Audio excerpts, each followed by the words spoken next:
Ahora vamos a tener una entrevista en los estudios de Buenos Días Perú con el doctor Fernando Varela. Él es abogado laboralista con quien vamos a hablar de un tema importantísimo porque ha habido una modificación en la ley relacionada al trabajo remoto, al teletrabajo. Y en verdad, conversando detrás de cámaras, Vicky, nos hemos dado cuenta que el tema tiene algunas aristas interesantes que precisamente nos va a ayudar a aclarar el doctor Varela. Doctor, ¿cómo está? Muy buenos días. Gracias por estar con nosotros en Buenos Días Perú. Quería empezar preguntándole precisamente por esta diferencia, porque lamentablemente el público no entiende mucho la diferencia entre trabajo remoto, teletrabajo y trabajo domiciliario. En primer lugar, buenos días Paco, buenos días Vicky, gracias por la invitación. Efectivamente, hay un concepto general que se llama trabajo a distancia. Ese trabajo a distancia en nuestra legislación involucra el trabajo a domicilio, el teletrabajo y el trabajo remoto. El trabajo a domicilio, digamos que se regula con la 00397-TR, estamos hablando del siglo pasado, en la época del 90, donde el trabajador podía prestar sus servicios desde su domicilio sin mayor uso de tecnología. Recuerden, siglo pasado nadie se imaginaba el internet, el correo electrónico. Luego, en el 2013, en junio, se dicta la norma del teletrabajo. Una norma que siempre llamamos norma floja. ¿Cuál es una norma floja? Cuando el Congreso dicta una norma con algunos artículos y dice ya pues que el Ejecutivo reglamente. Esta norma regula el teletrabajo, la posibilidad de que los trabajadores realicen en sus domicilios o fuera del centro de trabajo con uso de tecnología. ¿Cuál es la particularidad de esta norma? Que tenía que ser voluntario. El teletrabajo era voluntario a la firma del contrato o durante el desarrollo del contrato, voluntario, no podía imponerse. Llega la pandemia. ¿Podíamos nosotros, en lugar de solucionar el problema, ponernos a trabajar con los trabajadores y decir, oye, lleguemos a un acuerdo? No se podía. Entonces nace el trabajo remoto, que es un trabajo a distancia pandémico, donde se imponía, señor, usted decida y envía a sus trabajadores a trabajo remoto. ¿Cuál es el mayor problema que busca modificar ahora este proyecto que se ha aprobado? La compensación de energía eléctrica, de uso de equipos, en fin, ¿no? Que no se hacía con el trabajo remoto. Con el trabajo remoto te imponía y tú ibas a trabajar con tus equipos, con tu conexión de internet, con tu conexión eléctrica, y como la ley no me obligaba, no compensaba esa utilización de equipos. Pero ¿cuánto se implementó esta compensación? Porque digamos, cuando ingresó la pandemia todos nos fuimos a nuestras casas y, por ejemplo, un caso específico, los profesores. Los profesores tuvieron que ver qué computadoras usaban, qué pizarras compraban para instalar unas mini aulas dentro de sus viviendas. ¿Cuánto se usó la ley para beneficio del trabajador o no? Lo que pasa, Vicky, que ahí está el problema claro. Entonces se impone el trabajo remoto como medida pandémica, pero muchos confundían, estoy teletrabajando. Si hubieran estado teletrabajando, existía la obligación de que la empresa asuma los equipos, los envíe al domicilio o en caso los use el trabajador, le compense económicamente. Así con la energía eléctrica, así con la conexión de internet. Pero el trabajo remoto era una norma, un artículo dentro de un decreto de urgencia donde decía se faculta a las empresas a enviar a sus trabajadores de forma remota, más nada. Es decir, muchas empresas, en la medida que la ley no les obligaba a compensar, no lo hicieron. Otras sí, otras incluso enviaron sillas ergonómicas, computadoras, estuvieron muy atentos a la seguridad y salud de sus trabajadores, pero otras no lo hicieron. Pero ahora, todo esto se construye prácticamente sobre la marcha, como habíamos estado conversando, ¿no? Porque evidentemente pues toda esta normativa, la última es del 2013, no nos imaginábamos ni por asomo que 7 años después iba a venir el tema del COVID y precisamente en algunas empresas sí se llegaron a acuerdos entre los trabajadores y las empresas para decirle, por lo menos págame la luz o págame la internet, pero no así todos, ¿no? ¿Qué es lo que va a hacer precisamente este nuevo proyecto de ley o esta ley que ya ha sido aprobada, doctor? ¿Está obligando a las empresas a que puedan compensar a los trabajadores en el tema de pago de servicios, compra de equipos y toda la implementación de un trabajo remoto? Excelente pregunta. Lo positivo primero de la norma es que no es una ley ni floja ni rígida como la anterior.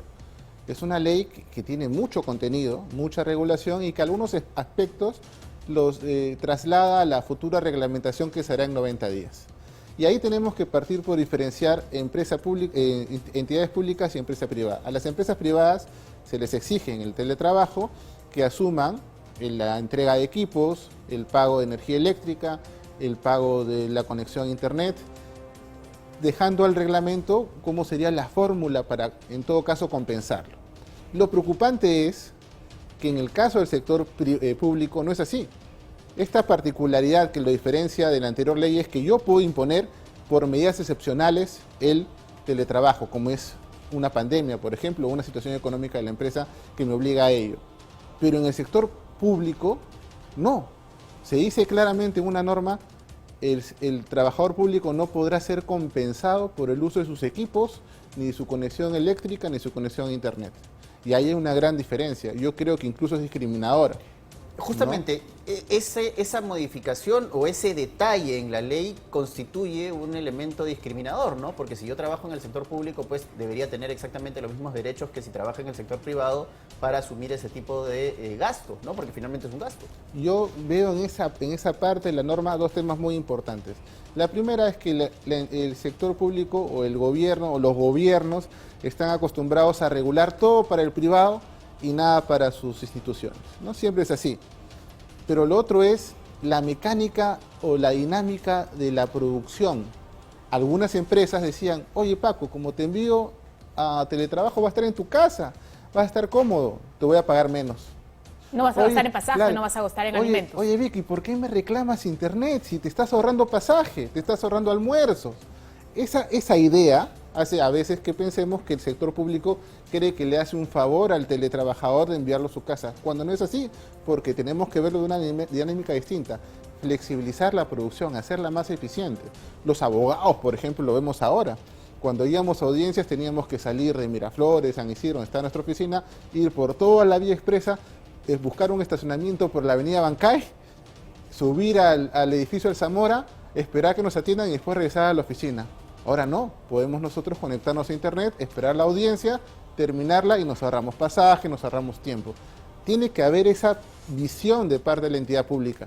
Y si exige recursos, al final esos recursos se tienen que otorgar porque va a ser más eficiente la producción. Y si hablamos de eficiencia, digamos, ¿hay mediciones de cuán favorable ha sido el teletrabajo, digamos, tanto en el sector público como en el privado? Por supuesto. Por ejemplo, la maestría en Derecho del Trabajo de la Universidad de San Martín sacó un estudio en relación a ello, un estudio en relación a cómo se había fortificado y se había hecho eficiente la producción de entidades privadas, empresas privadas en relación a la tranquilidad que tenía, por ejemplo, las madres trabajadoras, ¿no? Recuerden que en la pandemia muchas decidieron quedarse en casa porque no podían traer las empleadas del hogar, algunas quedaron despedidas, pero ahora se les permite poder conjugar un poco la atención de casa y un poco seguir trabajando con sus propios horarios.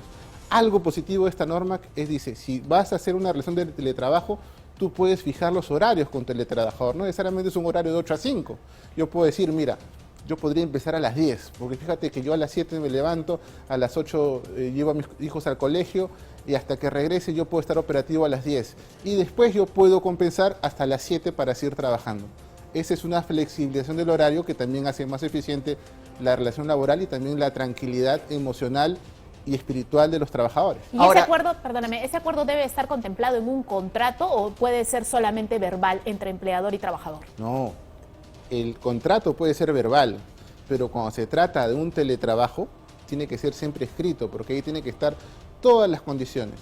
Ahora, hay relaciones que son ya orales de mucho tiempo, entonces si yo quiero con un trabajador que tiene más de 10 años y no tengo contrato, porque el contrato puede ser oral, puedo firmar pues un convenio de teletrabajador donde yo puedo establecer todas las disposiciones en relación a sus funciones. Ahora, la última pregunta, doctor, es que si esta modalidad puede ser híbrida, es decir, que el trabajador tiene la posibilidad de elegir, por ejemplo, trabajar de manera remota o hacer teletrabajo 3 veces por semana y asistir a la oficina 2.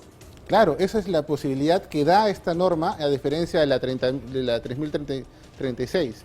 Esta norma permite la posibilidad de que sea total, que sea parcial, que se fijan horarios, que sea mixto, todo en relación a que sea eficiente la producción, que al final es lo que nosotros queremos, ¿no? Así es, muchas gracias, le agradecemos por la entrevista y por la información. A ustedes, gracias Muchas gracias, por todo. doctor. Nos vemos. Vamos.